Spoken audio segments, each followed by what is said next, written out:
Are our virtual tours iPad friendly? Absolutely. I'm a massive fan of the iPad, and I've actually put together, or will be putting together soon, we've got a domain name called Smart iPad Tutorials.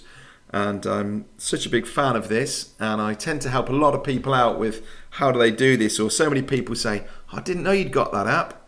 So I'm actually putting together a separate blog that will give tutorials on the iPad.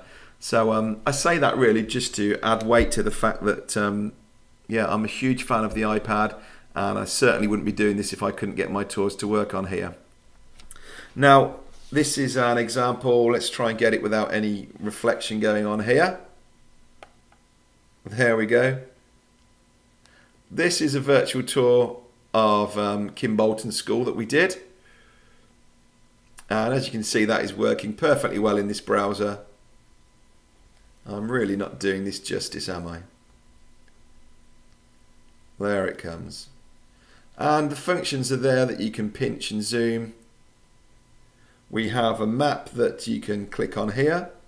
So it's not just the tour itself, it's all the interactive elements as well that work very nicely in here. Click and move into another area.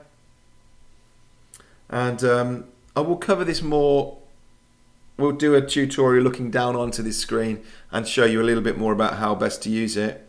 But one thing that we do is use this gyro feature. And it might be confusing if you open a tour up with gyro on an iPad 2 or upwards. What this does is it will actually move around with you. So as I'm holding this in front of me, it's as if I'm looking through this iPad. And as I turn that around, you see that is moving around with me. As I look up, I can see the sky. As I look down, I can see the ground. And that's the gyroscope or gyro feature. And we've just got a simple button up here. Click gyro off and it disappears. And this comes back to working exactly as you would if you were using it on a computer. So we've really taken some time. There are a few features that don't work on iPad. And that's just limitations with HTML5. And obviously you don't get the functions where with a mouse you can do a mouse over. So as I hover my mouse over something, text appears sometimes. It tells me what to do. You don't get that feature because there is no mouse over. It's with your finger on a screen, and it is just click only. So there are a few limitations, and we've really struggled to get through some elements, but we've done our best and feel that we're one of the key players in creating virtual tours for iPads. So yes, absolutely. We actually give an iPad away if you order enough from us, because we really believe this is the way to view virtual tours.